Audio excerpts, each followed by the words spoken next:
Hello friends, study classes में आप सभी लोगों का बहुत बहुत स्वागत करते हैं। फ्रेंड्स, आज की इस क्लास में हम लोग डिस्कस करेंगे उस टॉपिक का नाम है इंजन।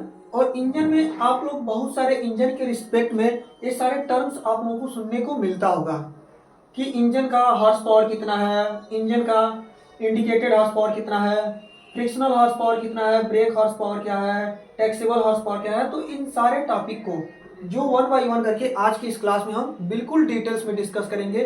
सारे एग्जांपल्स के साथ आप लोगों को बताने की कोशिश करेंगे। तो आज का ये टॉपिक बहुत ही इंटरेस्टिंग होने वाला है। यदि आप लोग वीडियो के अंत तक वीडियो देखेंगे तो हमें आशा है कि आप लोगों को ये सारा जो टॉपिक है, जो भी कंटेंट है, आप लोगों का सारा क्लियर हो जाएगा, सारा समझ में आएगा। अगर समझ में आएगा तो वीडियो को लाइक कर दीजिएगा। स्टडी क्लासेस पहली बार है तो चैनल को सब्सक्राइब करिएगा वीडियो देखने के बाद। चलिए सबसे पहले हम देखते हैं इंजन रेटिंग्स क्या होता है।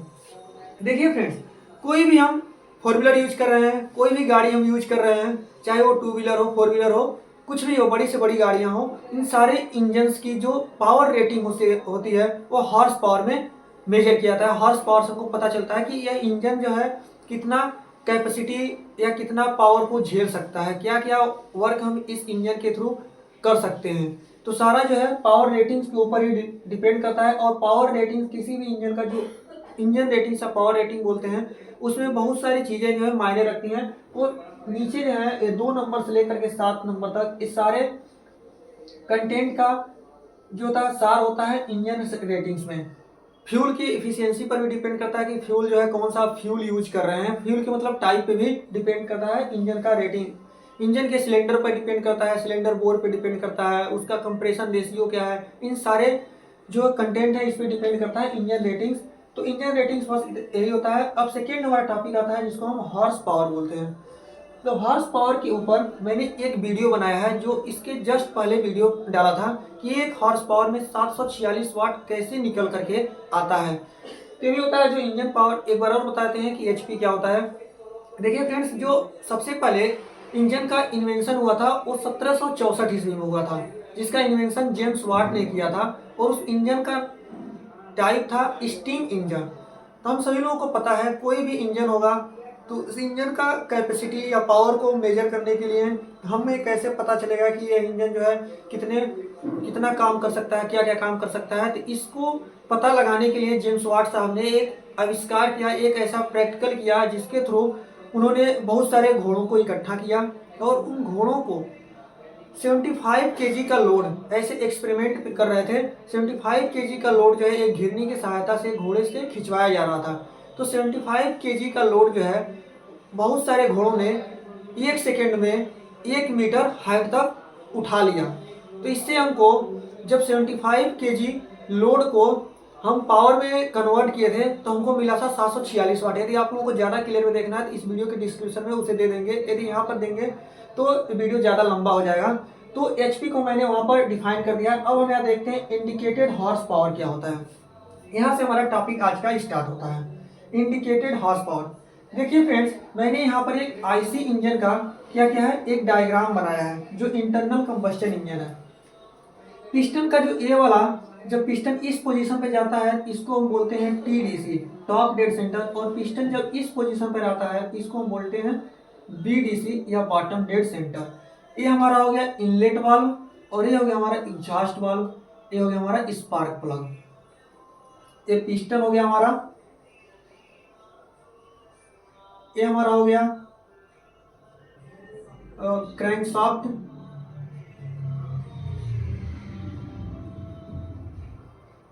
ये हो गया हमारा कनेक्टिंग रॉड। इन सारे टॉपिक को एक एक करके मैंने डिस्कस कर चुका है। बहुत सारे वीडियो इंजन के ऊपर लोड है चैनल पे, आप लोग देखना चाहते हैं तो प्लेलिस्ट में जाकर के देख सकते हैं। तो इन टॉपिक को ना डिस्कस करते हुए बस यहाँ पे इन सब टॉपिक का इसमें यूज होने वाला है, इसलिए यहाँ पर आप लोगों को ऊपर ऊपर बता दिए हैं। अब हम देखेंगे कि इंडिकेटेड हॉर्स पावर या आईएचपी क्या होता है। देखिए फ्रेंड्स, जो हमारा आईएचपी होता है या इंडिकेटेड हॉर्स पावर होता है, हम सभी लोग जानते हैं 4 स्ट्रोक इंजन को यहाँ पर लेकर चलते हैं। 4 स्ट्रोक इंजन का एक डायग्राम बनाया गया है, 4 स्ट्रोक इंजन। 4 स्ट्रोक इंजन में क्या होता है, आईएचपी को कैसे डिफाइन करेंगे। तो 4 स्ट्रोक इंजन में जब हमारा पहला स्ट्रोक तो सक्शन होता है, सेकेंड स्ट्रोक कंप्रेशन, तीसरा स्ट्रोक पावर, और चौथा स्ट्रोक स्ट्रोक एग्जॉस्ट स्ट्रोक होता है। ये 4 स्ट्रोक होते हैं 4 स्ट्रोक इंजन में। तो जब हमारा सेकेंड स्ट्रोक होता है, सक्शन में जो पिस्टन है वो टॉप डेड सेंटर से बॉटम मतलब नीचे की तरफ जाता है। यहाँ पर बनाते हैं पहला स्ट्रोक में ऊपर से नीचे जाएगा, सक्शन स्ट्रोक होगा। तो फिर सेकेंड स्ट्रोक होगा तो बॉटम डेड सेंटर से टॉप डेड सेंटर की तरफ जाएगा। तीसरे स्ट्रोक में जिसको पावर स्ट्रोक बोलते हैं या एक्सपेंशन स्ट्रोक, इसमें पुनः टॉप डेड सेंटर से बॉटम डेड सेंटर की तरफ जाएगा और एग्जॉस्ट में बॉटम डेड सेंटर से टॉप डेड सेंटर की तरफ जाएगा। तो ये था हमारा चारों स्ट्रोक। जब हमारा कंप्रेशन स्ट्रोक में पिस्टन अभी टॉप डेड सेंटर पे पहुंचने ही वाला होता है, कुछ नीचे ही होता है, मतलब पहुंचने से पहले यहाँ पर स्पार्किंग होता है। और स्पार्किंग के थ्रू जब स्पार्किंग हुआ तो हम सभी लोगों को पता है जब गैसें उसमें जलेंगी, कंबस्चन होगा, जो फ्यूल और एयर गया है कंबस्चन होगा तो पिस्टन पे लोड लगेगा, पिस्टन पे प्रेशर लगेगा और पिस्टन तेजी से नीचे की तरफ जाएगा। तो जो कंप्रेशन स्ट्रोक में ऊपर पहुंचने से पहले जो यहाँ पर स्पार्किंग हो रहा है उसके थ्रू अब जब पावर स्ट्रोक हमको मिल रहा है तो पिस्टन पे जो प्रेशर लग रहा है, जो भी प्रेशर लग रहा है उस पे, उसी को हम बोलते हैं इंडिकेटेड हॉर्स पावर। इस प्रेशर को मेजर करने के लिए प्रेशर इंडिकेटर लगा रहता है जो इंजन के अंदर लगाया जाता है। एक ऐसा डिवाइस होता है जो इंजन के अंदर के प्रेशर को मेजर करता है, मेजर करने का काम करता है। तो मतलब जब हमारा कंप्रेशन स्ट्रोक कंप्लीट होने वाला होता है और पावर स्ट्रोक जैसे ही स्पार्किंग हुआ पावर स्ट्रोक हमको वहाँ मिलेगा और पिस्टन पे जो प्रेशर लगेगा उसी को हम बोलते हैं IHP या जिसको इंडिकेटेड हॉर्स पावर बोलते हैं। अब आता है हमारा mean effective pressure. Mean effective pressure क्या होता है फ्रेंड्स? जब पिस्टन हमारा अभी पावर स्ट्रोक के दौरान जब यहाँ पर कंबस्चन हुआ था तो पिस्टन पे जो ऐसे इफेक्टिव लोड लगेगा जिसको काल्पनिक बोल सकते हैं, जो काल्पनिक प्रेशर लगेगा इस पिस्टन के अंदर, यह क्या होता है जब ऊपर होगा पिस्टन तो ज़्यादा उस टाइम लग रहा होगा, जैसे जैसे नीचे की साइड में जाएगा यह लोड कम होता जाता है। जैसे जैसे नीचे की साइड में जाएगा तो हम लोगों को पता है जब वॉल्यूम बढ़ेगा तो उस पर प्रेशर कम होता जाएगा। तो पिस्टन पे प्रेशर कम होता जाता है जिसको हम बोलते हैं mean effective pressure. Mean effective pressure को कैसे कैलकुलेट करेंगे? तो मीन इफेक्टिव प्रेशर को कैलकुलेट करने के लिए कुछ टर्म दिए हमारे पास। जैसे मान लीजिए किसी इंजन का जो है मीन इफेक्टिव प्रेशर को P मान लें। मीन इफेक्टिव प्रेशर इंजन का जो स्ट्रोक है मतलब सिलेंडर स्ट्रोक जो है इसको हम L मान लें। ये स्ट्रोक लेंथ हो गया स्ट्रोक लेंथ। और ये जो है पिस्टन का एरिया हो गया, पिस्टन एरिया। फिर M जो हो गया RPM हो गया इंजन का। तो 1 मिनट में कितना round piston up and down motion कर रहा है। ये जो है सिलेंडर की संख्या हो गया, number of cylinder. And M जो हो गया यह फॉर अगर 2 स्ट्रोक इंजन रहेगा तो उसमें क्रैंकशाफ्ट का 1 रिवोल्यूशन मिलता है और 4 स्ट्रोक रहेगा तो क्रैंकशाफ्ट का 2 रिवोल्यूशन में 1 पावर स्ट्रोक मिलता है। हम लोगों को पता है अगर 2 स्ट्रोक रहेगा तो 1 रिवोल्यूशन होगा और 4 स्ट्रोक रहेगा तो 4 स्ट्रोक रहेगा तो 2 रिवोल्यूशन होता है क्रैंकशाफ्ट का। इन सारे टॉपिक को डिस्कस किया गया है। सारे टॉपिक मैंने बताया है पहले, स्ट्रोक लेंथ क्या होता है, पिस्टन एरिया क्या होता है, RPM क्या होता है, इन सारे टॉपिक को डिस्कस किया जा चुका है। आप लोग इंजन में जाकर के देख सकते हैं। तो हमारा हो गया MEP mean effective pressure. Mean effective pressure ज्ञात करने के लिए इन सब चीज़ों का यूज होने वाला है, जिसको बोलते हैं मीन इफेक्टिव प्रेशर को ऐसे फार्मूला के थ्रू लिखेंगे कि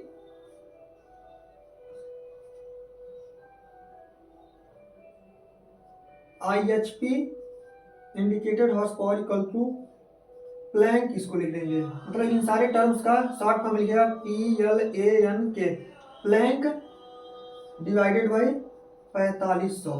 ये 4500 क्या है? 4500 वही है जो 1 मिनट में 4500,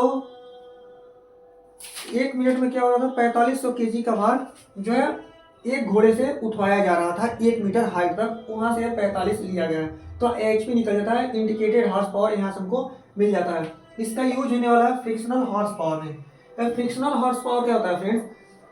जो यह IHP होगा इंडिकेटेड हॉर्स पावर, ये तो हमको मिला जब यहाँ पर पावर स्ट्रोक में पिस्टन के ऊपर जो प्रेशर लग रहा था, टोटल प्रेशर जो लग रहा था, वो बोलते हैं इंडिकेटेड हॉर्स पावर। अब फ्रिक्शनल हॉर्स पावर जो होगा, आप सभी लोग जानते हैं जब कोई भी कंपोनेंट ऐसे मोशन करता है तो उसमें बहुत सारी लॉसेस होती हैं। अभी इंजन ही है, इंजन का पिस्टन पे हमको यहाँ से प्रेशर मिल रहा है जब स्पार्किंग हो रहा है, तो यह प्रेशर जो है इंजन पिस्टन पे लगेगा तो इसमें भी कुछ फ्रिक्शन होगा पिस्टन और सिलेंडर के बीच में। फिर जो हमारा कनेक्टिंग रॉड है, कनेक्टिंग रॉड के बीच में कुछ लॉसेस होगा पावर का, क्रैंक शॉफ्ट में कुछ लॉसेस होगा, फ्लाई व्हील पे भी कुछ लॉसेस होगा। इन सारे लॉसेस जो होते हैं इंजन के अंदर, जो भी फ्रिक्शनल लॉसेस होती हैं, सियान विस्कोसिटी जिसको बोलते हैं, सियान बल की लॉसेस होती हैं लुब्रिकेंट की वजह से, इन सारे लॉसेस को माइनस करने के बाद जो हमको मिलता है वो क्या मिलता है, ब्रेक हॉर्स पावर मिलेगा। जो लॉसेस होगा उसको हम बोलते हैं फ्रिक्शनल हॉर्स पावर, मतलब जो उसमें फ्रिक्शन की वजह से लॉसेस देखने को मिल रहा है इंजन के प्रेशर में, उसको फ्रिक्शनल हॉर्स पावर बोलेंगे। और ब्रेक हॉर्स पावर जो होगा आईएचपी से, जो आईएचपी हमको मिला था टोटल प्रेशर, मतलब IHP minus frictional horse power equal to हमको मिलेगा बीएचपी, ब्रेक हॉर्स पावर। यानी ब्रेक हॉर्स पावर जो मिलेगा और टोटल प्रेशर में से जो लॉसेस हो रहा है फ्रिक्शन के दौरान, इसको माइनस कर देंगे तो हमको ब्रेक हॉर्स पावर मिल जाएगा। अब टैक्सेबल हॉर्स पावर क्या होता है, तो टैक्सेबल हॉर्स पावर फ्रेंड्स ऐसा होता है जो गवर्नमेंट के थ्रू जो भी कंपनियां, जो भी मैन्युफैक्चरिंग कंपनी है इंजन के, उस पर कुछ टैक्स लगाया जाता है कि आप कितने जो हॉर्स पावर के इंजन को बना रहे हैं। जितना ज़्यादा हॉर्स पावर का इंजन रहता है उस इंजन के ऊपर, उस व्हीकल के ऊपर, उसके पावर के हिसाब से उस पर टैक्स लगाया जाता है, जिसको बोला जाता है SAE, society of automotive engineers. एक ग्रुप है society of automotive engineers, horse power भी इसको बोलते हैं, जो टैक्सेबल हॉर्स पावर होता है। जो SAE है यह इसको आइडेंटिफाई करता है कि किसी भी व्हीकल्स पे कितना टैक्स पेबल होगा। इसके लिए SAE एक सोसाइटी है जो सोसाइटी ऑफ ऑटोमोटिव इंजीनियर्स के अंतर्गत आता है, और यह हॉर्स पावर के ऊपर डिपेंड करेगा कि आप जो व्हीकल्स ले रहे हैं उस पर कितना टैक्स गवर्नमेंट लगा रही है। तो ये होता है हमारा टैक्सेबल हॉर्स पावर। अब टैक्सेबल हॉर्स पावर कैसे निकाला जाता है, तो टैक्सेबल हॉर्स पावर निकालने के लिए आप SAE इसको लिखेंगे इक्वल टू होगा D square into N divided by 2.5। ये D जो है सिलेंडर का व्यास होगा, मतलब जो सिलेंडर रहेगा सिलेंडर का कुछ व्यास होगा, कुछ डायमीटर होगा। D जो हो गया हमारा व्यास हो गया, N नंबर ऑफ सिलेंडर हो गया, और 2.5 से इसमें डिवाइड दे देंगे, कर देंगे, तो आपको पता चल जाएगा कि टैक्सेबल हॉर्स पावर या इंजन का जो है मैन्युफैक्चरिंग कंपनी के ऊपर जो गवर्नमेंट का टैक्स लग रहा है वह कितना लगाया जा रहा है। तो हम आशा करते हैं आप लोगों को इंजन से रिलेटेड ये सारे टॉपिक आज की इस क्लास में समझ में आया होगा। कहीं पर भी कोई दिक्कत होगा आप उसे कमेंट बॉक्स में कमेंट करिएगा, उस टॉपिक को जल्द से जल्द सॉल्व करने की कोशिश करेंगे। थैंक यू फ्रेंड्स, मिलते हैं नेक्स्ट वीडियो में, तब तक के लिए जय हिंद, जय भारत।